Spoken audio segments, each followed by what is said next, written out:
Hello everyone, welcome to true IAS and PCS. हम लोग बात करते हैं दिल्ली सल्तनत में आगे। और क्योंकि हमारी एनसीईआरटी है तो ये हमें डिटेल में तो सारे रूलर्स के बारे में नहीं बता सकता। ये वाली बात मैंने आपको पहले लेक्चर में क्लियर कर दी थी। थोड़ी सी झलक अब ये चैप्टर हमें दिल्ली सल्तनत के टाइम पे जो आर्ट एंड आर्किटेक्चर इवॉल्व हुआ उसके बारे में देने जा रहा है। तो चलो हम कुछ स्ट्रक्चर्स के बारे में जानते हैं। कुव्वत अल इस्लाम की मस्जिद, मॉस्क और मीनारत की नाम याद रखना, कुव्वत अल इस्लाम।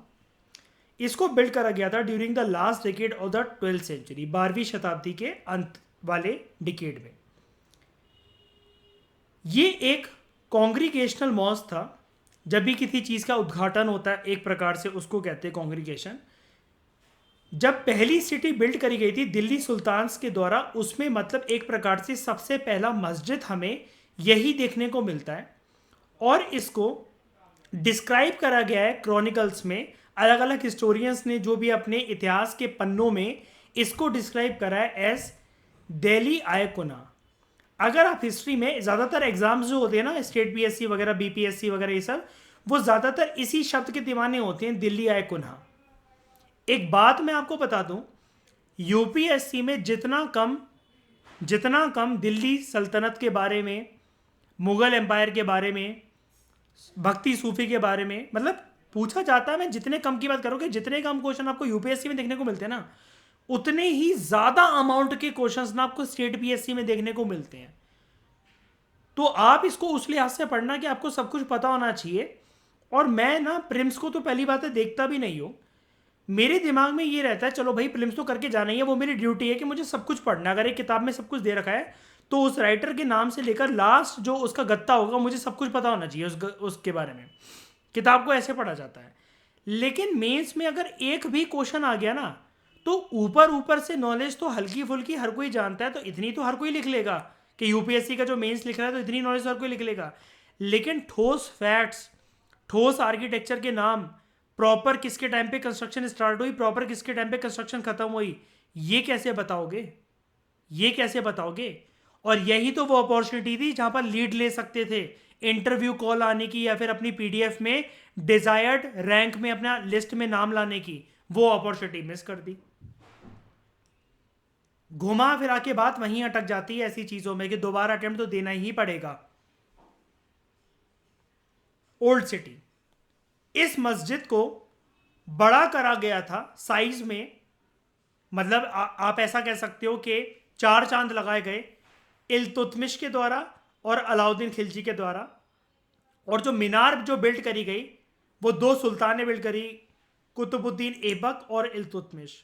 इससे इतने तरीके के क्वेश्चन आप खुद बना सकते हो अगर आप एग्जामिनर की तरह सोचो तो, कि कुवत अल इस्लाम की जो मस्जिद है, जो उसका मीनार है, उसमें दिल्ली के कौन कौन से निम्नलिखित सुल्तान इन्वॉल्व थे। Which among the following sultan were involve in the construction of the Quwwat al Islam mosque over various decades and over various centuries.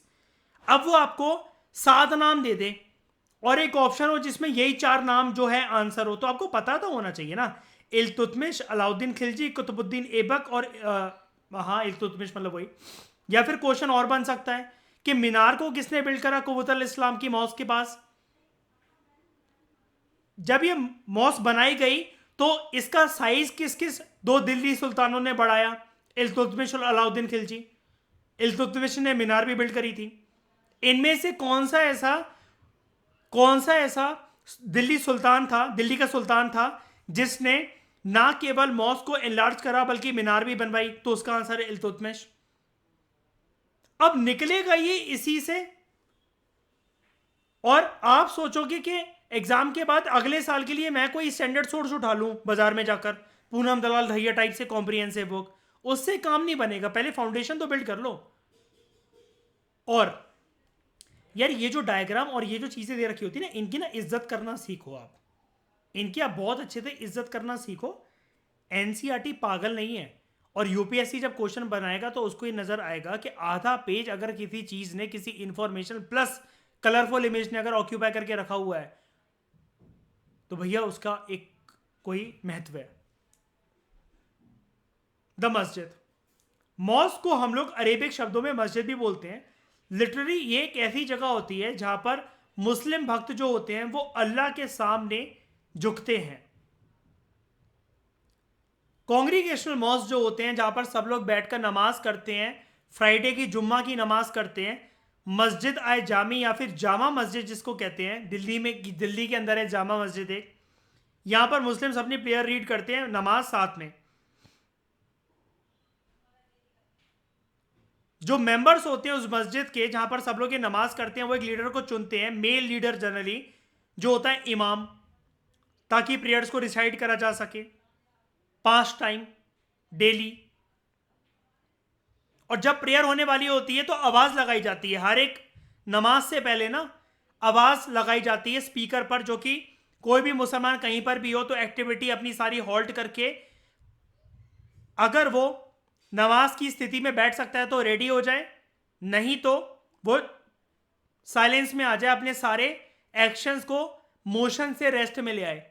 जिसको कहा जाता है इस सरमन को कि आपको इमाम पुकार रहे हैं, उन्होंने दरख्वास्त आपको दे दी है कि अल्लाह को नमाज देना, प्रेयर करना शुरू होने वाला है अगले 5 मिनट में, अगले 3 मिनट में।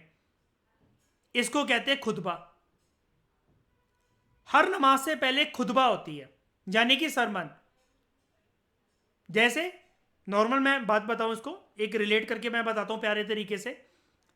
24 अक्टूबर को दिवाली है हम सबके घर में, शाम की पूजा हो रही है, आप इंटरेस्टेड हो पटाखे वगैरह फोड़ने में, इधर उधर आप घूम रहे हो, या फिर आप 2 मिनट के लिए कहीं मिठाई लेने निकल गए थे, वहां पर कई दोस्त मिल गया, बातें करने लग गए, तो घर वालों की जो आपके पास फोन आ रहे हैं ना कि फटाफट जो तुम भी हो तुम आ जाओ, और राहुल को भी फोन लगा दो, उसको भी फोन लगा दो, उसको भी वहां से लेते आना, 7:30 का मुहूर्त है, पूजा स्टार्ट होने वाली है। यही हमारे लिए एक प्रकार से खुतबा है, और जो पूजा स्टार्ट होगी वो नमाज है। बस नाम में क्या रखा है, धर्म में क्या रखा है, बात तो एक ही है। अल्लाह को पूछ लो, किसी को भी पूछ लो। ब्लेसिंग तो एक ऐसी चीज है जहां से मिले वहां से लपेट लेनी चाहिए। ड्यूरिंग प्रेयर मुस्लिम ना, ये बहुत इंपॉर्टेंट चीज है इंडिया के अंदर स्पेशली मैं बताऊंगा, मुस्लिम ना जब नमाज करते हैं वो मक्का को फेस करते हुए करते हैं। मक्का मदीना आपने सुना होगा, हज करने मुस्लिम जाते हैं, हर मुस्लिम को जिंदगी में एक बार जाना चाहिए वहां पे, ऐसा माना जाता है इस्लाम धर्म में। और इंडिया में या दूसरी एशियन कंट्रीज या कहीं पर भी मक्का जाने के लिए वेरियस सरकारें अपनी जनता को, जो कि मुस्लिम पॉपुलेशन है, उनके लिए सब्सिडीज भी प्रोवाइड करती है ट्रैवल पे, कि जब वो हज की यात्रा पे जाते हैं। हिंदुस्तान के अंदर ये वेस्ट डायरेक्शन होती है, तो यानी कि आप समझ जाना, नमाज की दिशा और एक मुसलमान का चेहरा जिस डायरेक्शन में नमाज करने के लिए बैठता है वो हमेशा वेस्टर्न साइड होती है, जिसको बोला जाता है अरेबिक में किबला। और भी बड़ी सारी मॉस्क है।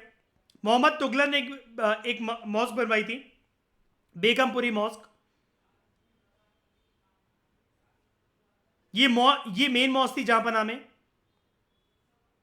जहांपना का मतलब होता है सेंचुरी ऑफ द वर्ल्ड, जो कि इसकी नई कैपिटल थी दिल्ली में। और मैंने दिखाया भी था, अगर किसी को ये डाउट हो, ये दिल्ली क्या, ये जानपना क्या, ये दिल्ली है कोना क्या, ये सीरी क्या, तो ये मैप मैंने आपके साथ शेयर करा था, ये रहा सीरी, जहांपना, दिल्ली है कोना, टुगेदर दिल्ली। आज के टाइम में पुरानी दिल्ली का हिस्सा है ये।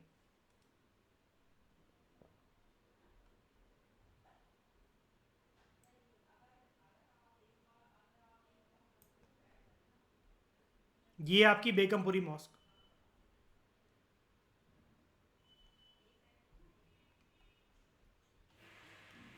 दिल्ली के सुल्तानों ने बड़े सारी मस्जिदें बिल्ड करवाई पूरी सिटीज में, ना कि सिर्फ जहां पर उनकी कैपिटल थी वहां पर, बल्कि पूरे सब कॉन्टिनेंट में।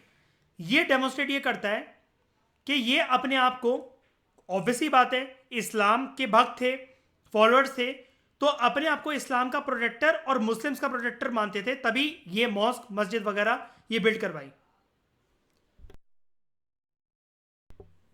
मॉस्क ना एक सेंस ऑफ कम्युनिटी का एक चिन्ह होता है, एक सिंबल होता है कि जो इस्लाम के बिलीवर्स हैं वो सारे के सारे भक्त लोग एक जगह आए और अल्लाह के सामने अपनी प्रेयर्स कर सकते हैं। सब लोग कॉमन तरीके से अल्लाह को पुकार सकते हैं, उनके सामने सजदा कर सकते हैं। सजदा का मतलब होता है झुकना। जिनकी सबकी एक common system of belief and common code of conduct होता है। और ये चीज इस्लाम में इंपॉर्टेंट मानी जाती है कि आइडिया ऑफ कम्युनिटी, आपको पता होगा इस्लाम जो है भाईचारे की बहुत बात करता है, ब्रदरहुड, फ्रेटर्निटी काफी ज्यादा स्ट्रांग रहती है सिखिज्म रिलीजन में और इस्लाम में। सरदार भाई के बहुत काम आता है, मुसलमान भाई के बहुत काम आता है। जरूरी नहीं कि वो एक दूसरे को जानते हो, कुछ भी जानते हो। They are protector of themselves, मतलब देयर कम्युनिटी ब्रदर्स ऑल्सो। साथ में बैठ के खाना भी खाया जाता है, भले ही आप शक्लें जो है वो जानो चाहे ना जानो। और आशिमा ये चीज आपको पता होगी, कम्युनिटी किचन और साथ में बैठ के खाने का कंसेप्ट गुरुजी के बड़े मंदिर में भी होता है, या गुरुजी के जहां पर भी आश्रम है वहां पर भी होता है। आप शक्ल देखकर नहीं बैठते वहां पर कि नहीं ये तो दंत पकौड़ी सी है, इसके साथ क्यों खाऊंगा मैं। सिकंदर लोदी के टाइम पर इसके मिनिस्टर ने बनवाई थी एक मौत की मस्जिद। ये मौत नहीं है, मौत है, ठीक है, मौत की मस्जिद। एंड ये आपको देखने को मिलती है मॉस्क ऑफ जमाली कमाली, लेट 1520s में से बिल्ड करा गया था। Do not worry at all, UPSC is not at all interested to portray these things. UPSC को कई लोग थोड़ा सा बायस्ड इसलिए भी कह देते हैं, मंदिरों के बारे में तो कई बार यूपीएससी 64 योगिनी कि उसका स्ट्रक्चर पार्लियामेंट से लिया गया कि नहीं लिया गया, ये सब तो बहुत पूछ लेता है। मॉस्क के बारे में, किसी गुरुद्वारे के बारे में नहीं पूछता। लेकिन कोई बात नहीं, आए क्वेश्चन तो हमें तो प्रिपेयर करके रखना है, क्योंकि एनसीईआरटी को तो हमें अच्छे से घोट कर पीना ही है। उसके बाद हम बात करते हैं एडमिनिस्ट्रेशन और कंसोलिडेशन खिलजीज और तुगलक के टाइम पर कैसा रहा। अब देखो, आप कहोगे कि सर खिलजीज और तुगलक के टाइम पे ही हम ये कंपैरेटिव एनालिसिस क्यों कर रहे हैं? आपने तो हमें कंसेप्ट सख्त सल का बताया था ना, स्लेव, खिलजी, तुगलक, सैयद, लोधी। कोई बात नहीं, हम कंपैरेटिव एनालिसिस सबका करेंगे। एनसीईआरटी पेश कर रहा है ये एनालिसिस हमें खुद से। आप चाहो तो किसी को भी कंपेयर कर लो। अब जैसे इसने डिफरेंस दे रखा है, कहां गया ये, अलाउद्दीन खिलजी और मोहम्मद तुगलक। अब आप कहोगे जलालुद्दीन खिलजी या कोई और तुगलक में क्यों नहीं दे रखा? एनसीईआरटी की मर्जी। आप एक बार सारे रूलर्स के बारे में जान जाना, आप खुद भी एनालिसिस कर सकते हो।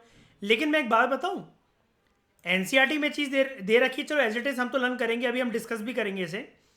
लेकिन ये एक पता है क्या हिंट मान लेता है यूपीएससी से, कि अगर एनालिसिस और डिफरेंशिएशन और सिमिलैरिटीज अगर इन दो लीडर्स में करा जा सकता है ना, तो फिर हम दिल्ली सल्तनत को पकड़कर या फिर दिल्ली सल्तनत और मुगल एम्पायर को पकड़कर इनके बीच में तो एनालिसिस का क्वेश्चन रख सकते हैं बच्चों के सामने। और यही चल रहा है प्रीलिम्स के अंदर पूरा का पूरा गेम आजकल, सिंस 2018 से। डोंट वरी, ये चीज आप खुद सीख जाओगे। आप कभी भी एनालिसिस तब तक नहीं कर सकते जब तक आप जानो ना किसी को भी।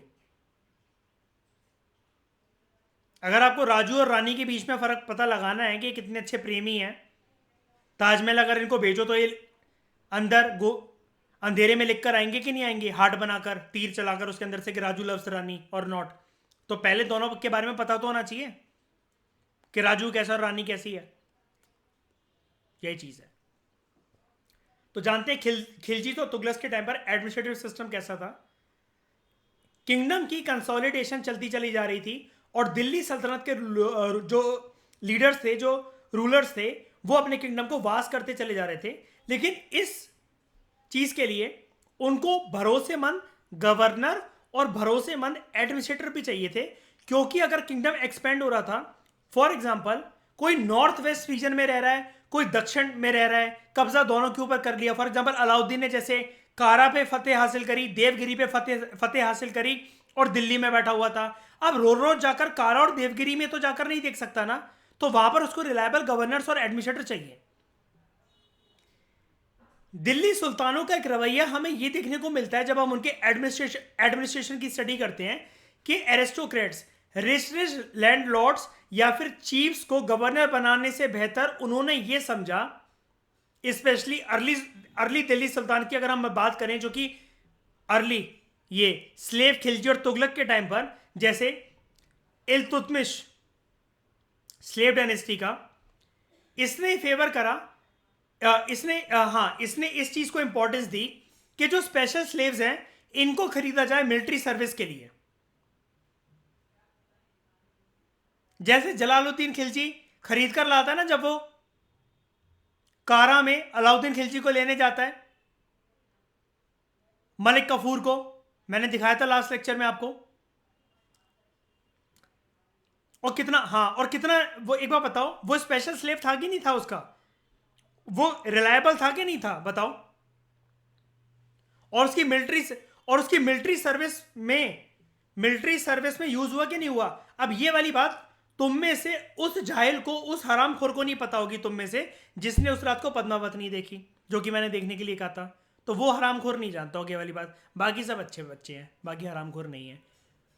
उन हरामखोरियों को नहीं बताओगी ये वाली बात, जिनको मैंने बोला भी देखने के लिए, लेकिन उन्होंने नहीं बोली, क्योंकि मुझे ये समझाना था ये वाली चीज आगे फ्यूचर लेक्चर में। ठीक है, तो सॉरी फॉर द गाली बट यू डिजर्व इट।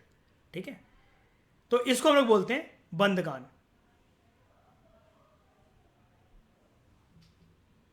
इनको केयरफुली ट्रेन करा जाता था।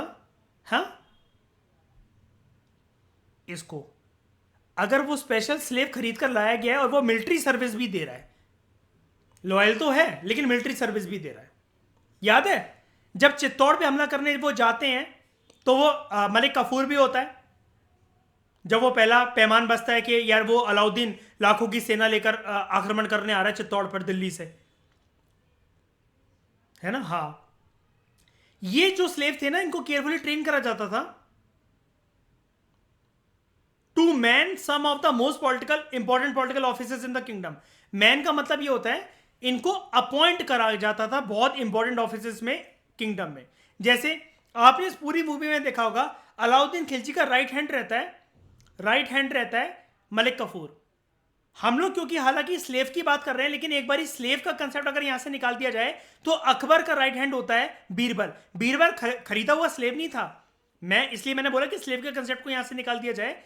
लेकिन आपको एक बात समझ में आ गई कि अकबर भी एक प्रकार से अगर बहुत सारी जगह पर रूल करता था, या मुगल में से या दिल्ली सल्तनत में से कोई भी रूलर था जिसको चक्रवर्ती सुल्तान की तरह का रूल करना है, अकेला तो हर जगह जाकर हर कोई कुछ काम नहीं कर सकता ना। मेरे फाउंडेशन कोर्स में फॉर एग्जांपल 30 लाख बच्चे हैं, सबके मैसेज के रिप्लाई सब कुछ चीजें मैं कर लूंगा क्या? मुझे स्टाफ अपना एक्सपेंड नहीं करना पड़ेगा क्या? एडमिन नहीं बढ़ाने पड़ेंगे क्या? सारा काम मैं से कैसे कर लूंगा?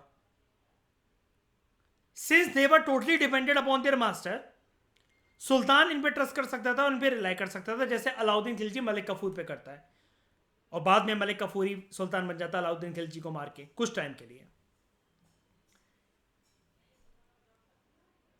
सुल्तान को एडवाइस करा जाता था, एक जो स्लेव है, अगर वो, ध्यान से सुनना, सुल्तानों को ये समझा जाता था, अर्ली सुल्तानों को, और ये चीज ना स्लेव खरीदना और स्लेव पे रिलाई करना, उनको मिलिट्री कमांडर्स बनाना, बंदगान, अभी हमने पूरा पढ़ा बंदगान।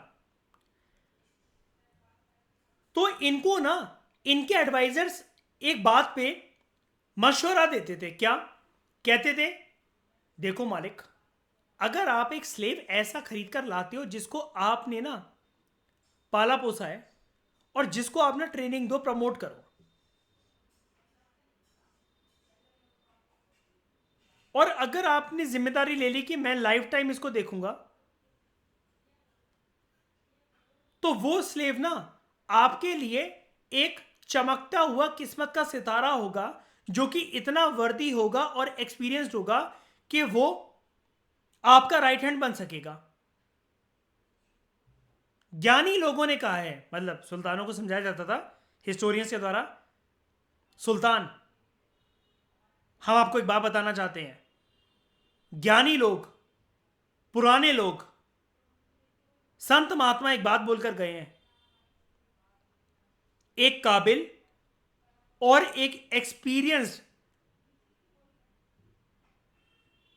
खरीदा हुआ स्लेव, वो एक सगे बेटे से ज्यादा लॉयल होता है, ज्यादा बेटर है। और उस जमाने में ये वाली बात पता है क्यों चल रही थी? ये चीज लिखने की जरूरत क्यों पड़ी? Hunger for throne, hunger for power, पूरे मेडिवल इंडिया में मोर देन 50% टाइम हमें ऐसा देखने को मिलता ही है। स्पेशली इस्लाम रूलर के टाइम पे बेटे ने बाप को मारकर सुल्तान बनने की कोशिश करी। डू यू एग्री और नॉट? इस वजह से बस एक बार अगर इस चैप्टर की नींव को पकड़ लिया, रिटर्न ऑन इन्वेस्टमेंट इसका इतना बढ़िया है कि जिंदगी में सिर्फ एक ही बार प्रीलिम्स, एक ही बार मेंस और एक ही बार इंटरव्यू देना पड़ेगा। हमेशा हमेशा के लिए बच जाओगे इन किताबों से, फिर डायरेक्टली तुम्हारे बाद तुम्हारे बच्चे ही देखेंगे ये। खिलजीज और जो तुगलक्स थे, इन्होंने बंदगान को यूज करना जारी रखा। अब मुझे एक बात बताओ, अगर आप 2017 के बाद के पेपर देखो अगर यूपीएससी के, तो उसमें आपको देखने को नहीं मिलता कि बंदगान जो है वो कौन से एम्पायर के टाइम पे यूज करा गया, दिस टर्म डिनोट्स, मतलब किसके लिए यूज होती है। मैं जैसा कि आपको हमेशा बताता रहता हूँ, एंशियर और मेडिवल के लिए एक चिट्ठा बना लो अपना टर्म्स का। इन टर्म्स का मतलब क्या है? ऐसे 2 से 3 क्वेश्चन यूपीएससी के अलग से इन द सेंस कि जिसमें इस टर्म का मतलब क्या है 1 2 3 4, या फिर किसी स्टेटमेंट की फॉर्म में बीच में एक स्टेटमेंट दे दी जाती है। 2 से 3 क्वेश्चन ऐसे देखने को मिलते हैं जो कि इजी बहुत होते हैं, लोगों को पता नहीं होते। 6 नंबर तो फ्री के होते हैं। ये 6 नंबर उनके लिए होते हैं जिन्होंने कंपाइलेशन अपनी बहुत अच्छे से कर रखी हैं 365 दिन में, जिसने मजे तो करे हैं, लेकिन जब सीरियस होना हुआ जिस सब्जेक्ट के लिए, उसके लिए वैसी रणनीति बनाई, तो 6 नंबर का रिवॉर्ड तो यूपीएससी से मिलेगा आपको, पक्का मिलेगा, निसंदेह बेशक मिलेगा। इट ऑल्सो रेज पीपल, नहीं, they also raise people of humble birth who were often their client to higher political positions. Client मतलब क्या? जो किसी की छत्र छाया में अभी तक पल रहा है, और अगर सुल्तानों को लगता है कि नहीं यार ये लॉयल है, ये हमारे किसी मिलिट्री चीफ का बेटा था, ये छोटा था जब उसके बाप को हमने युद्ध पर भेजा था, उनकी मृत्यु हो गई थी, हम पालेंगे इसे, हम इसके पालन पोषण की जिम्मेदारी लेते हैं। और इनको पॉलिटिकल पोजीशन भी बहुत अहम दी जाती थी। इनको अपॉइंट करा जाता था एज जर्नल्स और एज गवर्नर्स। अब ये वाली बात क्लियर हो गई कि जर्नल्स और गवर्नर्स के लिए जब इनकी दिल्ली सुल्तानों का एम्पायर एक्सपेंड कर रहा था, तो इन्होंने क्यों एरिस्टोक्रेट या फिर लोकल चिफ्टेंस पे रिलाय करने से बेटर है कि स्पेशल स्लेव्स को और ऐसे लोग जो क्लाइंट थे इन पे भरोसा करना ज्यादा बेटर समझा। लेकिन इन सब के बावजूद भी हम गारंटी के साथ ये थोड़ी ना कह सकते हैं कि राजनीतिक माहौल में गर्मा गर्मी नहीं आई होगी, पॉलिटिकल स्टेबिलिटी नहीं रही होगी। क्यों नहीं रही होगी भाई? स्टेबल रूल चलाना तो मुश्किल उस टाइम पर था क्योंकि हर कोई ऐसा पर्सन था जिसकी आंखों में सत्ता की हवस दिखती थी। उस मूवी में पद्मावत में जब अलाउद्दीन खिलजी पहली बार चित्तौड़ जा रहा होता है राजा रावल रतन सिंह से मिलने के लिए, तो याद है ना जब मलिक कफूर उसे तैयार कर रहा होता है तो वहां पर एक डायलॉग आता है कि इताद खान दिल्ली का सुल्तान बनना चाहता था, वो थप्पड़ लगा देता है उसे जोर की। कहता है आसमान का हर एक सितारा चांद बनना चाहता है कफूर, लेकिन बन नहीं सकता। और सच में जब इताद खान मारने की उसे कोशिश करता है। तो मैंने आपको दिखाया था उस दिन डायलॉग वो, तो वो क्या बोलता है, सुल्तान ऐसे ही थोड़ी ना बना जाता है। सुल्तान बनने के लिए कंधा और इरादे दोनों मजबूत होने चाहिए। स्लेव्स और जिनके क्लाइंट थे, ये अपने मास्टर से जनरली इतिहास ये कहता है कि लॉयल ही रहे हैं, लेकिन अगर ये लॉयल रहे तो जरूरी नहीं है इनकी वंश भी लॉयल रहे। बाप लॉयल था तो जरूरी नहीं कि बेटा भी लॉयल रहे। लेकिन सुल्तान जो थे, जब सुल्तान का बेटा सुल्तान बनता था तो वो सोचता था जो मेरे बाप के टाइम पे जो स्लेव और जो क्लाइंट्स लॉयल रहे हैं, इन्हीं के बेटों को मैं अपना स्लेव और क्लाइंट बनाऊंगा। नए नए सुल्तान के खुद के सर्वेंट भी हुआ करते थे। जब नया मोनार्क आता था तो वो ये देखता था कि पुराने और नए नोबिलिटी में ना क्लैश होते थे। क्यों? अब जैसे फॉर एग्जांपल एक दिल्ली सुल्तान का, अलाउद्दीन का कोई बेटा है फॉर एग्जांपल, अब वो बड़ा हुआ, उसने देखा कि पुराने स्लेव और क्लाइंट के बच्चों को तो चलो मैं रखूंगा ही, लेकिन मेरे भी कुछ बचपन के दोस्त हैं, या मैं किसी को जानता हूं किस पे भरोसा है मुझे बचपन से, वो इतने अच्छे ओहदे का आदमी नहीं था लेकिन वो मेरा दोस्त था, मैं उसको अपने दरबार की शान बनाऊंगा। तो उसको दे दी कोई हाई पोजीशन। और क्योंकि अलाउद्दीन के टाइम पर वो काम कर चुके थे तो अलाउद्दीन के बेटे को भी लगेगा कि यार मेरे पापा के साथ ये खानदान वफादार रहा है, तो इनके खानदान के अब जो बच्चे, अब जो जनरेशन आई है, इनको इनको भी मैंने वो पोस्ट देनी है। लेकिन ओल्ड और न्यू नोबिलिटी, जो इनके दरबार में नोबल्स होते थे, जो इनके दरबार की शान होते थे, नए और पुराने जो खानदान के लोग चले आते थे, उनके बीच में क्लैश देखने को मिलता था। और कभी कभार वो क्लैश इस वजह से इतना गंभीर हो जाता था कि जो राजा की ज्यादा चमचागिरी, सुल्तानों की ज्यादा जो चमचागिरी करते थे, तो ये फ्रस्ट्रेशन में एक दूसरे को मारने के बजाय सुल्तानों को मार डालते थे कि लो ना रहेगा सुल्तान, ना रहोगे तुम नोबल। बहुत ज्यादा चहीते बन रहे थे तो तुम उसके, सुल्तान ही जब नहीं रहेगा तो तुम क्या घंटा बांसुरी बजाओगे।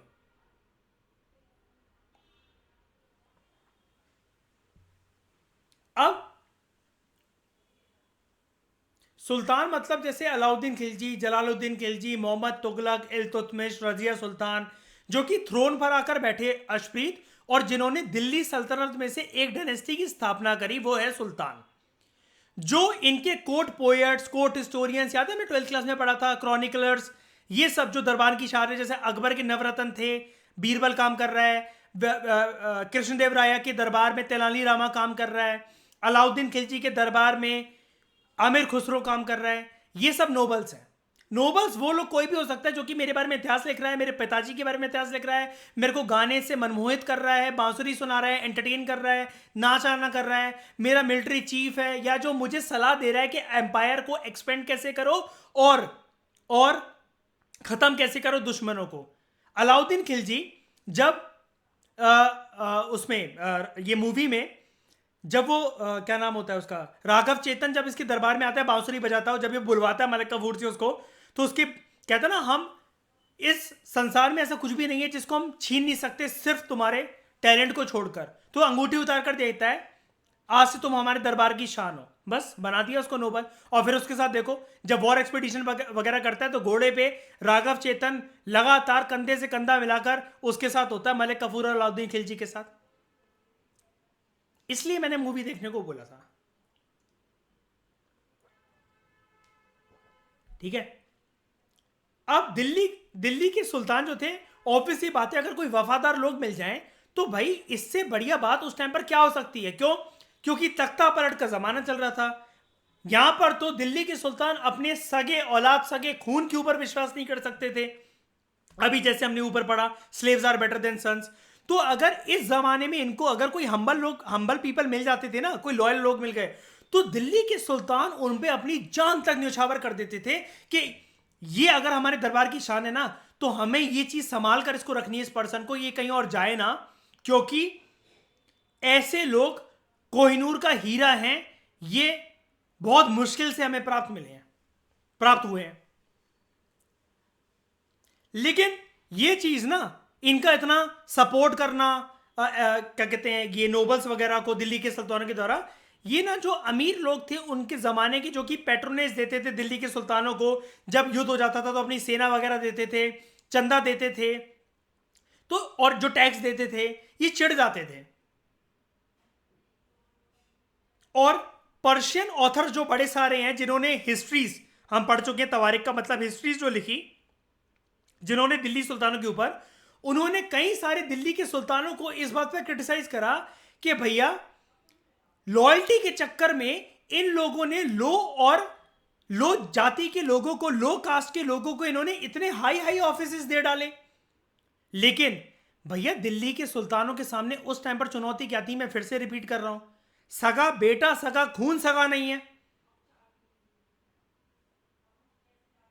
अगर किसी के साथ लॉयल्टी सेट हो रही है, वो मेरे लिए अपनी जान तक देने को कुर्बान है, मुझे क्या करना किसी भी जाति का हो यार, मुझे तो अपने एम्पायर को संभाल के रखना है, कंसोलिडेट करना है और एक्सपेंड करना है। इस चीज में जो मेरा साथ देता वो मेरा सगा है। ऐसा नहीं था कि दिल्ली के सुल्तान जो थे वो दिल से प्यार करते थे ऐसे किसी से, जो ऐसे इनको कोई लोग मिल जाते, नहीं, मतलब ही इंसान है, मतलब की दुनिया है। और वो आज की नहीं है 2022 की, एंशिएंट टाइम से, प्री हिस्टोरिक टाइम से। कैनिबलिज्म का कंसेप्ट क्या कहता है एनवायरनमेंट के अंदर, कि सेम स्पीशी को कैसे खा लेती है, इंसान को कैसे खा लेते हैं, फ्रॉक को कैसे खा लेता है। जब अपने सर्वाइवल बात आती है ना, डार्विनिज्म के survival of the fittest theory पे, इंसान कितना भी मीन हो जाता है।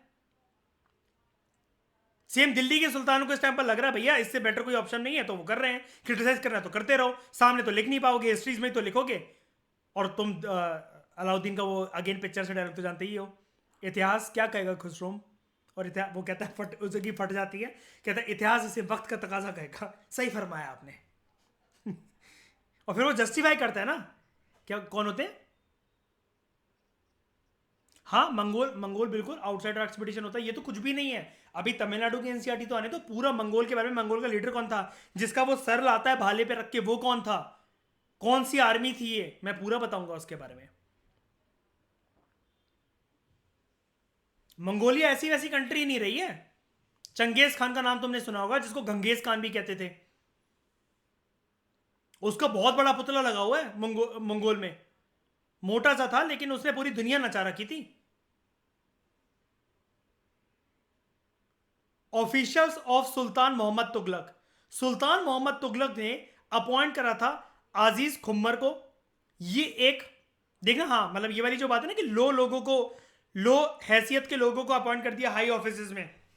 ये एक वाइन बेचने वाला, क्या कहते हैं इसको, ठेके चलाने वाला था, फिरोज हजाम। ये एक बारबर था, हजाम मतलब ऐसे भी बारबर होता है। मन का तबाक, ये एक खाना बनाने वाला था, बावर्ची।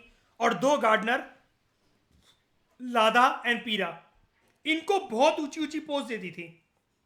दोस्तों इसे नजरअंदाज मत करना, इनके नाम अजीज खुमर, फिरोज हजाम, भैया ये हजाम, कुक, माली, ये तुम्हारी नजरों में हो सकते हैं, लेकिन जिस दिन सुल्तान मोहम्मद तुगलक ने इन्हें ये दर्जा दिया था अपने दरबार की शान बनाने का, ये तुम्हें प्रिलिम्स निकलवाने के लिए आज से इनकी इज्जत करना शुरू कर दो। ये तुम्हारे लिए इंपॉर्टेंट बंदे हो सकते हैं। Who were the nobles of the sultan Muhammad Tughlaq. UPSC का पेपर ही अपने आप में एक फ्रस्ट्रेशन की तरह आने लगा है कि क्वेश्चन बैंक मेरे खत्म हो गए हैं, तो मैं किसी भी हद तक जा सकता हूं पेपर बनाने के लिए।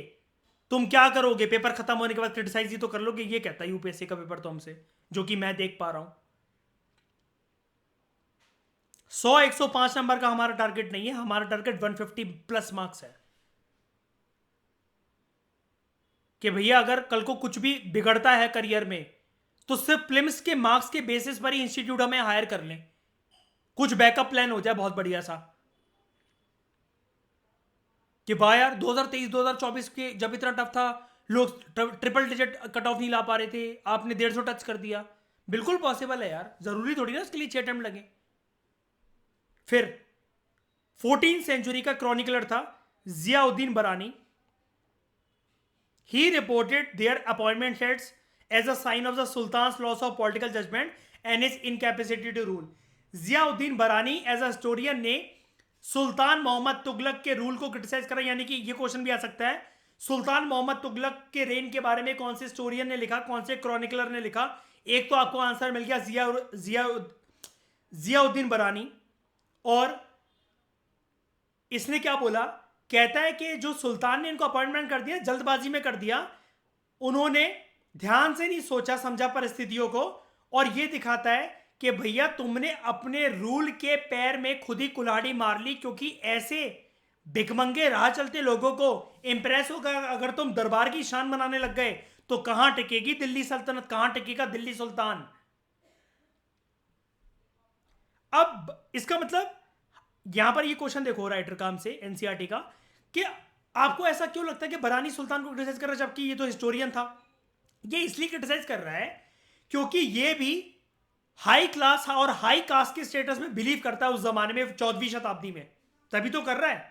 इसको नहीं बर्दाश्त कि राह चलता भिखमंगा इंसान कुछ भी बन जाए, अच्छे खून का, अच्छे वंश का, अच्छे परिवार का आदमी बनना चाहिए नोबल, ये इसका मानना है। लेकिन देखो यही तो डिफरेंस होता है एक रहम करने वालों में, एक क्रिटिसाइजर में और भिखमंगे में।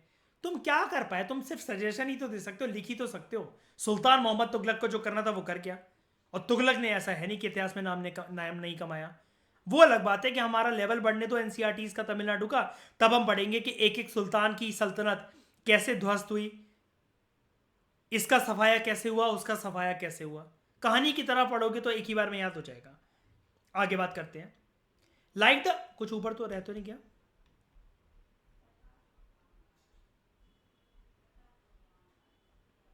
नहीं, सारी चीजें हमने कवर कर ली। Like the earlier sultans, Khilji और जो तुगलक जो मुनार्स थे, जो लीडर्स थे, जो सुल्तान थे, इन्होंने बड़े सारे मिलिट्री कमांडर्स को अपॉइंट करा गवर्नर्स बनाने के लिए बड़ी सारी टेरिटरीज में, जिसको ये एक्सपेंड करते चले जा रहे थे, छीनते चले जा रहे थे, कॉन्क्वेस्ट करते चले जा रहे थे, जो कि हम ऊपर पढ़ चुके हैं। इन लैंड को जो कि मिलिट्री कमांडर संभालते थे, जिनको अपॉइंट करा गया गवर्नर्स के तौर पर, इन टेरिटरीज जो कि सुल्तानों की थी, इनको बोला जाता था इक्ता। ये वर्ड यूपीएससी में आ चुका है। और इनके होल्डर्स को बोला जाता था इक्तदार या फिर मुक्ति। जो ड्यूटी थी मुक्ति की, ऑब्वियसली बात है, होल्डर कौन है? मिलिट्री कमांडर्स ही तो है। मिलिट्री कमांडर्स यानी कि आप ऐसा याद रखो, मिलिट्री कमांडर जो है वो गवर्नर है, और जो गवर्नर है वही मिलिट्री कमांडर है। जो लैंड ये होल्ड करके रखेंगे उसको बोले जाएगा इक्ता, और जो ये होल्डर हैं इसको बोला जाएगा इक्तिदार। जो ड्यूटी थी, इक्तिदार बोल लो या मुक्ति बोल लो। अब अगर क्वेश्चन यूपीएससी देते ना in the context of medieval India, medieval history, या in the context of history of India, which among the following statements best describe the term muqti. अब उसमें से अगर एक ना उसने ऑप्शन दे दिया कि it refers to salvation to the path of God, 99% अनपढ़ आदमी वही मार्क करके आएगा, क्योंकि मुक्ति का मतलब तो होता है शरीर छोड़ देना, भगवान को प्राप्त हो जाना, भाई गुरु को प्राप्त हो जाना, अल्लाह को प्राप्त हो जाना। मुक्ति मिल गई, पढ़ना पड़ेगा यार। मुक्ति का मतलब यहां पर वो मुक्ति नहीं है कि शरीर मुक्त हो गया, आत्मा त्रस्त हो गई। ड्यूटी जो थी मुक्ति की, जिनको लैंड दिया जाता था, अगेन मैं बोल रहा हूं, आपको कितने टर्म देखने को मिले? मिलिट्री कमांडर बोल लो, गवर्नर बोल दो, इक्तदार बोल दो, मुक्ति बोल दो। जो ड्यूटी थी मुक्ति की वो ये थी मिलिट्री कैंपेन चलाना। क्यों? क्योंकि ये मिलिट्री कमांडर थे सबसे पहले तो अपने अस्तित्व से, और लॉ एंड ऑर्डर को मेंटेन करना अपने अपने लैंड में, जो कि इनको दिया गया है सुल्तानों के द्वारा, इक्तास इन लैंड में। अपनी मिलिट्री सर्विस ये देंगे, और मुक्ति को क्या मिलेगा? मुक्ति जो है वो रेवेन्यू कलेक्ट करेंगे इन लैंड से एज सैलरी। और ध्यान से सुनना, दिल्ली सल्तनत के टाइम पर, खिलजी और तुगलक के टाइम पर ये एक व्यवस्था थी कि ये बोला जाता था मुक्ति को, तुम जो रेवेन्यू कलेक्ट करोगे अपने अपने लैंड से, अपने अपने इक्ता से, उसी रेवेन्यू से तुम अपने सोल्जर को पे करोगे। अब आप कहोगे ये वाली बात कुछ हजम नहीं हुई, इनको क्यों बोला जा रहा है? अभी तक तो इतिहास ऐसे ही चलता है ना, सारा रेवेन्यू कलेक्ट करो, जिसको ऑफिशियल अपॉइंट कर रखा है, दिल्ली सल्तनत के पास, दिल्ली सुल्तानों के पास दिल्ली में जाएगी सैलरी, वो सबको बांट देंगे। लेकिन खिलजी और तुगलक ऐसा क्यों करते थे? ऐसा इसलिए करते थे, ध्यान से सुनना मेरी बात, क्यों करते थे ये? ऐसा इसलिए करा जाता था, जब तुम्हारे ऊपर रिस्पॉन्सिबिलिटी रहेगी कि तुम्हें किराया खुद भरना है, गार्ड को पैसे खुद देने हैं, पीजी वाले को खुद देना है, खाने की व्यवस्था खुद करनी है, बिजली का बिल खुद भरना है, बाइक में पेट्रोल खुद डलवाना है। तो तुम्हें घर वाले जब दिल्ली में मुखर्जी नगर करोल बाग में पैसा भेजेंगे तो तुम्हें उसकी कदर रहेगी, बचा बचा के तुम खर्च करोगे और सेविंग भी करोगे कि भैया तुम्हें खुद निकालना अपना। या दूसरे सेंस में इसको ले लेते हैं, घर वालों ने बोला कि तुम लड़की हो, हम तुम्हें दिल्ली भेज रहे हैं तैयारी करने के लिए, यूपीएससी प्रिपेयर करने के लिए, लेकिन हम तुम्हें फाइनेंशियल सपोर्ट नहीं करेंगे। तुम्हें इंडिपेंडेंट बनने की अगर भूख है, दिल्ली में जाओ, खुद अपना कमरा तोड़ो, खुद अपना गुजारा करो, खुद नौकरी करो, खुद कमाओ और खुद अपना तैयारी करके 1-1.5 साल 2 साल दे रहे हैं हम तुम्हें मैक्सिमम, तुम तैयारी करके कलेक्टर या फिर डीएसपी आईपीएस बनो। अगर नहीं बन पाए तो हम तुम्हारी शादी करवा देंगे। तो आपके ऊपर होगा क्या? आपके अंदर हरामखोरी नहीं आएगी कभी भी। You will be independent self responsible person. और तुम करप्शन के बारे में तो सोच ही नहीं सकते। क्या करप्शन भैया, इतनी सारी तो सैलरी देनी है, नहीं देनी तो वो छोड़ के चले जाएंगे, छोड़ के चले जाएंगे तो बाप बैठा तुम्हारा वो पूछेगा दिल्ली में आकर, क्या भाई ये घुड़सवार वगैरह क्यों कम होते जा रहे हैं, आर्मी क्यों कम होती चली जा रही है, बुलाओ भाई उनको। वो बोलेंगे सर सैलरी नहीं दी 4 महीने से। वो बोलेंगे गिलोटीन करो साले का, बुलाओ उसको, इसका सर धड़ से अलग कर दो। सैलरी नहीं दी तूने, इसका मतलब तू करप्शन कर रहा है, क्योंकि लैंड तो तेरे को उतना ही दिया गया है और उतने ही ऑफिशियल तेरे को दिए गए हैं जितने तूने मांगे थे, और तूने कहा था मैं इतनी सैलरी निकाल लूंगा इस लैंड से।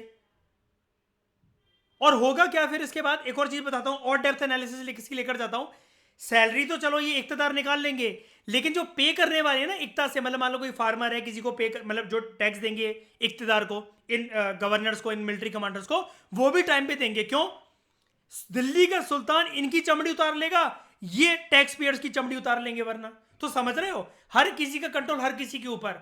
सिमिलर टू, मतलब एक एग्जांपल बता रहा हूं, यूपीएससी ने आईआरएस को रखा है और आईआरएस ने ये देखने के लिए रखा कि कौन टैक्स पे कर रहा है। आईआरएस वाले हमारी चमड़ी उतार लेंगे अगर हमने टैक्स पे नहीं करा, और अगर उतनी कलेक्शन की जीएसटी अगर उनके पास नहीं गई तो नेता आईआरएस की चमड़ी उतार लेंगे। तो आईआरएस के ऊपर प्रेशर कि भैया इतना रेवेन्यू तो लेकर आना है, और हमारे ऊपर प्रेशर के टाइम से नहीं दिया तो वो छापा पड़ जाएगा। क्योंकि सुल्तानों को चलानी है सल्तनत, जिस प्रकार से सेंट्रल गवर्नमेंट को चलाना है देश। उन्होंने रखे हुए आईआरएस ऑफिसर, सरकार ने, इन्होंने रखे हुए इक्तदार। हम टैक्स पेयर, ऐसी इक्तदार में जो लोग रह रही है, पॉपुलेशन रह रही है, वो टैक्स पेयर। और इनके डिपार्टमेंट को अपनी सैलरीज को जो सैलरी वगैरह देनी होती है तो वो कहां से जाएगी? सिमिलर टू सेंट्रल गवर्नमेंट जो आईआरएस को सैलरी बांटती है, वो ये सैलरी बांटेंगे अपने सोल्जर्स वगैरह को। तो मुक्ति के ऊपर जो कंट्रोल था ना, वो बहुत इफेक्टिव था। क्यों? एक और चीज कर दी गई थी सुल्तानों के द्वारा। मुक्ति समझ गए ना, यही मिलिट्री कमांडर गवर्नर को ही बोला जा रहा। अब तो कंफ्यूजन नहीं है इसमें। इक्तदार बोलो, मुक्ति बोलो, इनके ऊपर कंट्रोल कैसे रखा जाता था? इनको यह बोला जाता था, देखो तुम लॉयल हो, तुमने पूरी जिंदगी मेरा काम करा, लेकिन सेम पोस्ट सेम रीजन में गवर्नर की पोस्ट, मिलिट्री कमांडर की पोस्ट तेरे बेटे को नहीं मिलेगी। उसको अपनी स्किल साबित करनी पड़ेगी। क्योंकि उनको समझा दिया जाता था, शुद्ध हिंदी नहीं बोलेंगे, मतलब पर्शियन में या जो भी भाषा यूज होती थी, साफ शब्दों में समझा दिया जाता था उनको, ना ही ये खैरात है और ना ही ये जागीर। तो ये नहीं सोचना कि तुम्हारे बाद तुम्हारे बेटे को ये पोस्ट मिल जाएगी, नहीं। अब इससे क्या इंश्योर कर पाए दिल्ली के सुल्तान कि लैंड से जो रेवेन्यू आएगा और जो लैंड ऑफिशियल्स हो उनके अंदर कभी भी हरामखोरी ना आए, प्रोक्रेस्टिनेशन ना आए, वो ढीले ना पड़े, और बेटा कभी भी ये ना सोचे थे कि बाप की बनी बनाई पोस्ट मिल जाएगी मुझे। नहीं, आईआरएस का बेटा कभी आईआरएस नहीं हो सकता। स्किल अगर है तो बन जाएगी सारी पीढ़ियां, फिर सारी की सारी पीढ़ियां हो सकती है, क्या पता वो आईआरएस की जगह आईएएस हो जाए। लेकिन कुछ भी नहीं हुआ तो चपरासी भी नहीं होगा। एंड देवर असाइंड इक्तास, शॉर्ट पीरियड के लिए इनको दिए जाते थे और इनको शिफ्ट कर दिया जाता था, जा बे आज कारा जाके काम कर, आज देवगिरी जा, आज उज्जैन जा, आज बिहार जा, आज मगध जा, आज इधर जा। हालांकि टर्म यूज नहीं होती थी, बात बता रहा हूं बस मैं। दिल्ली जाओ, जहां पर ना जाओ, दक्षिण भारत में काम करो, उधर काम करो उत्तर में। ये प्रोसेस कैसा, जो सिविल सर्वेंट्स का ट्रांसफर होता है, एक ही जगह अगर एक ही डिस्ट्रिक्ट में अगर वो रह लिए तो फिर हर चीज जान जाएंगे, पूरी डिस्ट्रिक्ट शहरों पे नाचेगी, कब्जा कर लेंगे। रोडों का नाम बदल दिया, दीपांग दुबे मार्ग, दीपांग Dubey चौराया। These harsh conditions of service were rigorously imposed during the reign of Alauddin Khilji and Muhammad Tughlaq. अब देखो, मैंने बोला था ना, मूवी में एग्जैजरेट करके दिखाया हुआ इतना बुरा नहीं था। ये सब क्या अपने फायदे के लिए कर रहा है कि प्रजा के फायदे के लिए कर रहे हैं दोनों, बताओ? अपने इनका कोई फायदा है इसमें? इफेक्टिव गवर्नेंस सिस्टम है कि नहीं? अगर लेना होता तो यही बोल देता, सारी सैलरी मुझे ला के दे दो, बाढ़ में गई जनता, मैं तुम्हें सैलरी बांटूंगा। तुम दिल्ली ला के रख दो पहले सारा कलेक्टेड अमाउंट, जो कि इससे पहले होता था, इनके रूल से पहले। ये दोनों नहीं करते थे लेकिन ऐसा, इसलिए एनसीईआरटी इनके बारे में डिस्कस कर रहा है। अकाउंटेंट्स अपॉइंट करे जाते थे by the state to check the amount of revenue collected by the muqtis. बिल्कुल प्रेजेंट लाइफ से इसको जोड़ लो। तुम ट्रेडिंग करते हो, तुम इन्वेस्टमेंट करते हो, तुम्हारे पास बहुत सारा कहीं से पैसा आ गया, इतना टाइम किसके पास है? तुम्हें क्या पता कब क्या करना क्या नहीं करना? तुम सीए रखो अपना अपने पास। सीए रखते कि नहीं रखते? यही है कि इनके अकाउंटेंट, यही उस जमाने के चार्टर्ड अकाउंटेंट है। और इस बात का खास तरीके से ख्याल रखा जाता था कि मुक्ति कलेक्टेड ओनली द टैक्सेस जो कि स्टेट ने प्रिस्क्राइब करे। ज्यादा नहीं लोगे बेटा तुम, ज्यादा नहीं। ज्यादा टैक्स मतलब क्या? तुम तो फिर स्टेट ऑफिशियल्स और स्टेट तक ज्यादा टैक्स तो पहुंचा दो कि उन्होंने जितना बोला, ऊपर की मलाई तुम खा लोगे नहीं।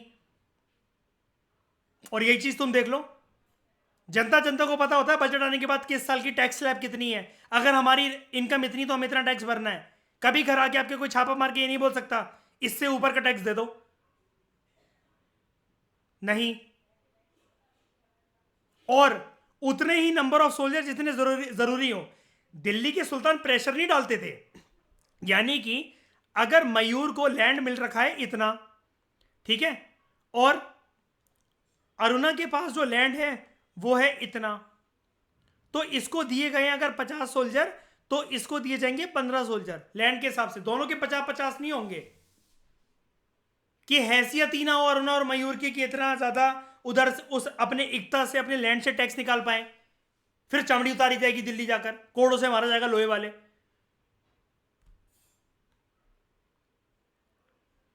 As Delhi sultans brought the hinterland of the cities under the control, ये फोर्स करते थे उन चीफ्स को जिनके पास जमीन थी बहुत पुराने टाइम से, जिनको उस टाइम पे बोला जाता था सामंत एरिस्टोक्रेट्स को फोर्स करा जाता था दिल्ली सुल्तानों के द्वारा और रिच लैंडलॉर्ड्स को कि तुम उछलोगे नहीं ज्यादा, तुम्हें हमारी अथॉरिटी माननी पड़ेगी। अलाउद्दीन खिलजी के टाइम पे जो अलाउद्दीन खिलजी का स्टेट था, जो उसका गवर्नेंस सिस्टम था, ये सिस्टम लेकर आता है एक असेसमेंट का और कलेक्शन का, लैंड रेवेन्यू का, कि जितना ये लोकल चीफ्स और एरिस्टोक्रेट्स हमें रेवेन्यू भिजवाते हैं, क्या इनको इनसे ज्यादा प्राप्त तो नहीं होता? ये तो कहते हैं कि सर 1 ही रुपया कमाई हुई इस महीने, तो क्या सच में ऐसा है? तो अलाउद्दीन खिलजी ने लैंड असेस करना शुरू करवाया और उसके बाद लैंड रेवेन्यू कलेक्ट करना स्टार्ट करवाया अपने खुद के कंट्रोल में, ऑफिसर्स को भेज भेज कर। राइट्स जो था ना लोकल चिफ्टेंस का पहले, कि वो अपनी जमीन पर टैक्स खुद से लेवाई कर सकते हैं, तो अलाउद्दीन खिलजी ने और तुगलक ने, मोहम्मद तुगलक ने साफ इनको बोल दिया अब ये तुम्हारा राइट छीना जा सकता है। तो उन्होंने बोला क्यों सर जी? उन्होंने बोला तुम बहुत ईमानदार हो, तुम थक गए होगे काम कर करके, हमने इसके लिए इख्तियार रख लिया है, मुक्ति रख ली है हमने इसके लिए, तुम्हें टेंशन लेने की जरूरी नहीं है। अब वो खुद आएंगे, वो देख लेंगे तुम्हारे लैंड से कितना टैक्स निकलता है, तुम क्यों झंझट ले रहे हो? यानी कि कहने का मतलब देख रहे हो, पावर से डिवाइड कर दिया उनको, क्योंकि उनको पता था कि यार हम जाते हैं। और अभी हमने शुरू में ही पढ़ा था, पूरी कड़ी से कड़ी मिलाने की कोशिश करो। हमने शुरू में ही पढ़ा था, ये तो सगे बेटों पे विश्वास नहीं करते थे और इनको पता था ये किसी भी वक्त अगर लोकल चिफ्टर्स और एरिस्टोक्रेट्स अगर ज्यादा हावी हो गए, क्योंकि जो रेवेन्यू दे रहा है वो तो अपनी बात भी मनवाएगा। जो बिजनेसमैन किसी पॉलिटिकल पार्टी को सपोर्ट करता है तो वो पॉलिटिकल पार्टी से एक्सपेक्ट करेगी कि भैया तुम मुझे धंधा दो, मैं तुम्हें चंदा दूंगा। बड़ी सारी पॉलिटिकल पार्टीज क्या होती है, जब पावर में आ जाती हैं तो पॉलिसीज उसी बिजनेस मैन के हिसाब से बनाती हैं ताकि उसको ज्यादा से ज्यादा फायदा हो। ज़्यादा से ज़्यादा जो टेंडर मिले वो उस कंपनी को मिले, क्योंकि वो मुझे चंदा दे रहे हैं, मैं उनको धंधा दे रहा हूं। लेकिन अलाउद्दीन खिलजी और मोहम्मद तुगलक की नज़रों में ये चीज़ गलत थी। इन्होंने बोला हमारे पास लॉयल लोग हैं, इक्तदार, मिलिट्री कमांडर, मुक्ति की फॉर्म में, हमें ज़रूरत नहीं है इनकी, क्योंकि हम जानते हैं चोरी करते हैं टैक्स की। सुल्तान के जो एडमिनिस्ट्रेटर थे वो जाते थे इनके लैंड को मेजर करने, जिसको कहते हैं ना ज़मीन का पट्टा होता है, पट्टा बनता है, और केयरफुली अकाउंट उनका मेंटेन करते थे। जो पुराने चीफ्टन, जो पुराने लैंडलॉर्ड थे, वो सल्तनत में रेवेन्यू कलेक्टर की तरह और एसेसर की तरह काम करने लगे। 3 तरह के टैक्सेस इंपोज करे जाते थे अलाउद्दीन खिलजी के टाइम पे। कल्टीवेशन के टाइम पर जो टैक्स इंपोज करा जाता था उसको बोला जाता था खर्च, और ये कितना था? जितना एक किसान ने प्रोड्यूस कराया उसका 50%। दूसरा, गाय, भैंस, भेड़, बकरियां जो रखी गई हैं उन पे टैक्स। अब ये टैक्स कैसा? अगर तुम्हारे पास 100 बकरियां तो 5 हमारे पास पहुंचवा दो, 1000 गायें हैं तो 100 गाय हमारी। और हाउसेस पे टैक्स लगता था, प्रॉपर्टी टैक्स। हाँ जी, सेंट्रल लेवल पे, दिल्ली के सुल्तानों के पास। और अगर आप पूछो टैक्स क्या होता था, तो जो आज होता है, टैक्स किस लिए चाहिए होता है? सरकार को देश चलाने के लिए, खर्चा करने के लिए। कुछ होते हैं रिकरिंग आइटम्स, कुछ होते हैं नॉन रिकरिंग। रिकरिंग हमने इकोनॉमिक्स में पढ़ा है। रिकरिंग मतलब जिन पे बार बार हर महीने सैलरी देनी है। हम आईपीएस आईएएस बन गए तो हमें सैलरी मिलेगी हर महीने। स्ट्रीट लाइटिंग, रोड की मरम्मत करवानी है। नॉन रिकरिंग वगैरह मतलब जैसे कभी कोई आपातकालीन हो गई, देश में कुछ हो गया। इंडिया जो डेवलपिंग कंट्री को किसी अपने पड़ोस की छोटी कंट्री जैसे नेपाल, भूटान को फंड देना है, उनके अर्थक्वेक वगैरह आ गया, कुछ आ गया, तो ये पैसा एकदम से जाता है। तो it is important to remember that large part जो सब कॉन्टिनेंट के थे, they remained outside the control of the Delhi sultan. ऐसा नहीं था कि चक्रवर्ती थे, जी नहीं, अशोका नहीं थे ये। इसके अलावा भी मतलब वो ये कह रहा है, आपसे राइटर ये कह रहा है कि ऊपर वाली बात को देखकर आप इंप्रेस तो हो गए होगे, लेकिन अपने इंप्रेशन को थोड़ा सा रोको। ये बहुत ज्यादा दूर दराज के इलाके भी कंट्रोल नहीं करते थे, क्योंकि आसपास के इलाके कंट्रोल करने कितना मुश्किल होता होगा, इस बात से अंदाजा लगाने की कोशिश करो ना। देखो जरा, ये क्या जो हमने प्रोसेस पढ़ा, जिसमें हमने इतनी देर लगाई, ऑलमोस्ट 1 घंटा लगाया, ये ईजी है क्या इतना कुछ प्रोसेस को देखना? लेकिन सोचो जरा। और ये तुम इससे मोटिवेशन लेने की कोशिश करो अलाउद्दीन खिलजी से। 1 साल बेइज्जती हुई थी इस बंदे की, 1 साल बेइज्जती, कि सब जाहिल कहते थे। ये बोलता रहता था, कहते थे सभा दरख्वास्त करी जाती है, जाओ सब लोग अपने अपने कमरे में, नहीं सुननी इसकी बात। ये क्या सजेशन देगा मैं? जमाना कभी किसी के लिए इजी नहीं रहा है, जमाना कभी किसी के लिए इजी नहीं रहा है। इसलिए बाबू सोना रोना रोना मत करा करो। 1 साल उसने भी मेहनत करी, बन गया सुल्तान। और डिस्ट्रिक्ट कलेक्टर को डिस्ट्रिक्ट कलेक्टर क्यों बोलते हैं? वो डिस्ट्रिक्ट का राजा होता है, तो तुम बन जाओ सुल्तान 1 साल की मेहनत करके। जमाना कभी किसी के लिए इजी नहीं होता, और जिसको बने बनाए पकवान मिलते हैं, वर्ड यूज नहीं करूंगा मैं, रिकॉर्डिंग चल रही है, लेकिन वो बहुत बड़ा वाला होता है। ऐसे लोग कुछ नहीं कर सकते, ऐसे लोग कुछ नहीं कर सकते। It was difficult to control distant provinces like Bengal from Delhi. कितनी दूर है ना? अब वहां कोई अगर तांडव हो गया मंजुलिका जैसा, तो भाई गाने ही सुनते रह जाएंगे, आमी जे तोमा, शुदू जे तोमा। तब तक तो पता चला बगावत होकर तख्त पलट गया, वहां के गवर्नर को उठा उठा के फेंक दिया। And soon after controlling the southern India, पूरा का पूरा रीजन जो था वो इंडिपेंडेंट बन गया। यानी कि रीजन इनके हाथ से चले भी जाते थे। क्यों? दुश्मन तो इसी चक्कर में बैठा है ना कि आज मतलब जैसे मतलब आज कब्जा करा है। ब्रिटिशर्स की बात देख लो, ये हर जगह इंप्लीमेंटेबल होती है वाली बात। मॉडर्न इंडियन हिस्ट्री में ब्रिटिशर्स की बात को देख लो। Second world war, first world war ने इतनी कमर तोड़ दी ग्रेट ब्रिटेन की, कहां कॉलोनी संभालने की औकात रह गई थी? तुम्हें क्या लगता है 15 अगस्त 1947 को ऐसी अपनी खुशी से आजादी देती? नहीं देता अगर विश्व युद्ध नहीं होते तो। पूरा स्ट्रक्चर आज हमारा ब्रिटेन का चल रहा होता, पूरा वर्ल्ड का, वेस्टर्न। वो अलग बात है, सुंदर सुंदर बीवियां मिल जाती मुझे, लेकिन ठीक है। Even in Gangetic plain there were forested areas. जो सल्तनत फोर्सेस जो थी वो उसमें घुस नहीं पाई। लोकल चिफ्टन्स ने अपना रूल स्टैब्लिश कर रखा था इन रीजन्स में.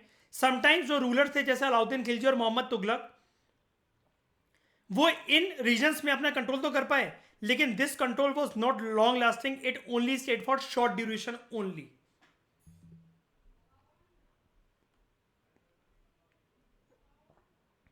मंगोल जो थे, चंगेज खान बोल लो, गेंगेज खान बोल लो, आपकी मर्जी, उन्होंने ट्रांस ऑक्सियाना को इन्वेट करा नॉर्थ ईस्ट ईरान में 1219 में.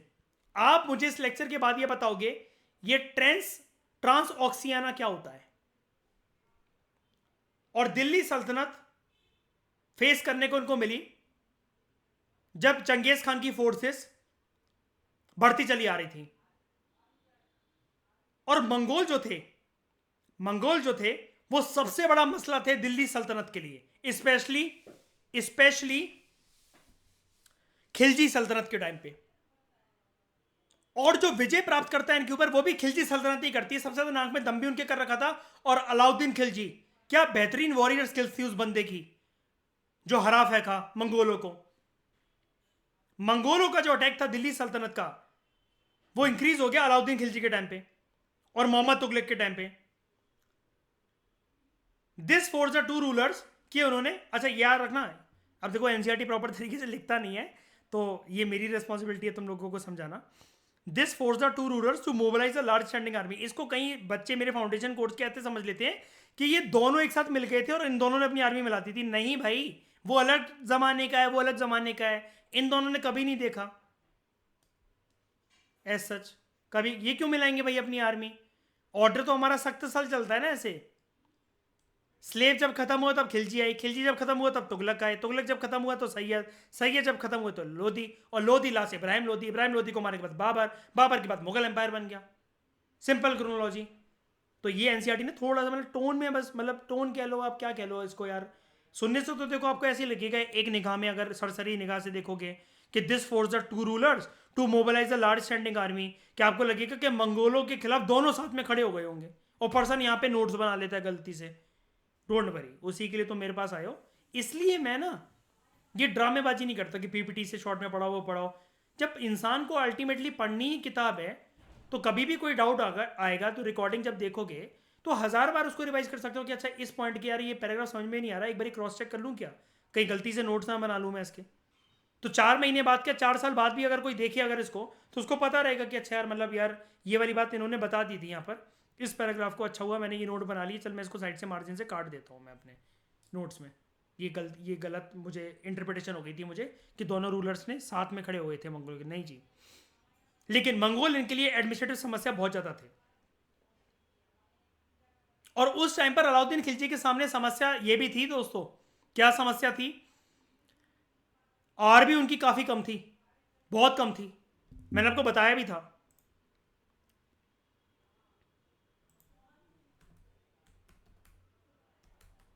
पहले मुझे ये बताओ किस हरामखोर ने उस रात को पद्मावत नहीं देखी.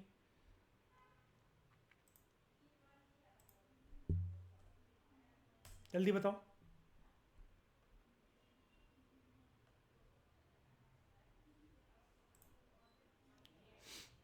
गायब हो गई क्या यहाँ से.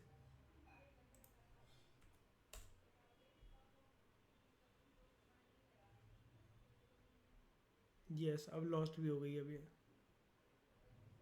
जब वो चली भी जाती है, अब उस रात नहीं देखी तो अब देखने का कोई फ़ायदा भी नहीं. अब कैसे देखोगे.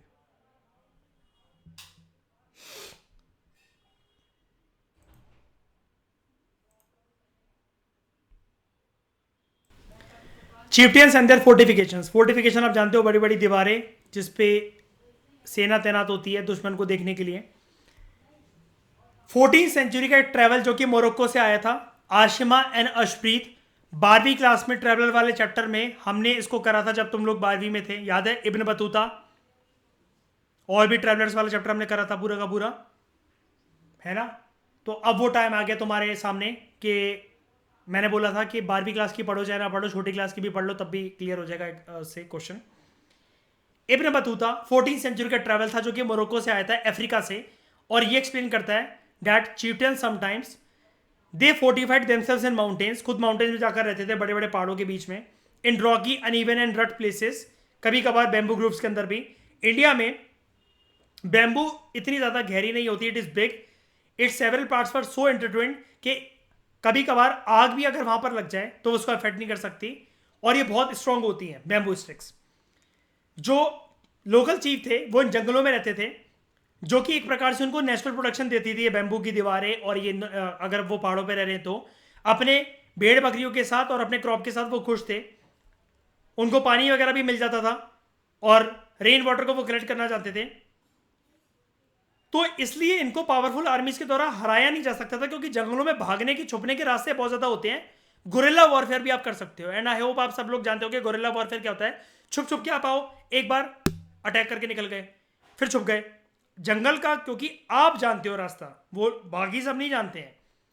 तो whoever was entering the forest, they cut down the bamboos with specially prepared instruments, और इतना काटना उनको आसान भी नहीं था। यहां से एक बात मैं आपको बता देता हूं, एक बात मैं बता देता हूं अंकिता, आपको भी काम आ जाएगी एग्रीकल्चर में। आप हो गया अभी, हाँ ठीक है, ठीक है, आपको भी काम आ जाएगी। देखो वैसे आपको पता ही होगा, लेकिन फिर भी एक बार बस बता देता हूँ मैं। ये कहाँ गया, ये देखो, its several parts are so intertwined that even fire cannot affect them, and they are on the whole very strong.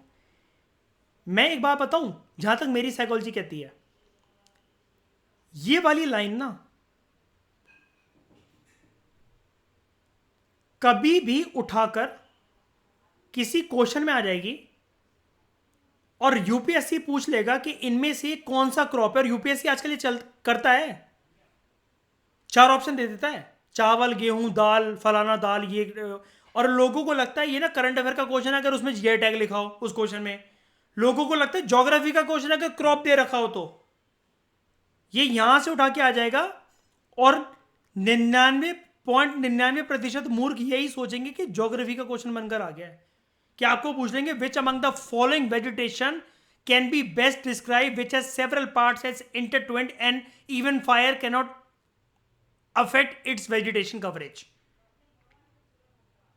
अब उसमें ऑप्शन अगर वो सोचो जरा, शुगर केन एंड बैम्बू, यही वो मूर्ख होते हैं जो फंस जाते हैं, जो फिर आके कहते हैं भाई आता तो था, 2 ऑप्शन के बीच में कंफ्यूज हो गया था। और मैं तुम्हें क्या बताऊं, तुम तो खुद पेपर दे चुके हो, तुम में से इतने सारे लोग। 2 ऑप्शन के बीच में जो लोग कंफ्यूज होते हैं, कहां निकलता है यूपीएससी का प्रीलिम्स, कहां निकलता है? कहते हैं लोग टिकी कराओ, कहां निकलता है? घर पे ही तो बैठे हैं ऐसे लोग सारे। मेरी इंट्यूशन बोल रही थी मुझे, तेरी इंट्यूशन नहीं बिठाएगी बेटा तेरे को 4 साल और घर पे।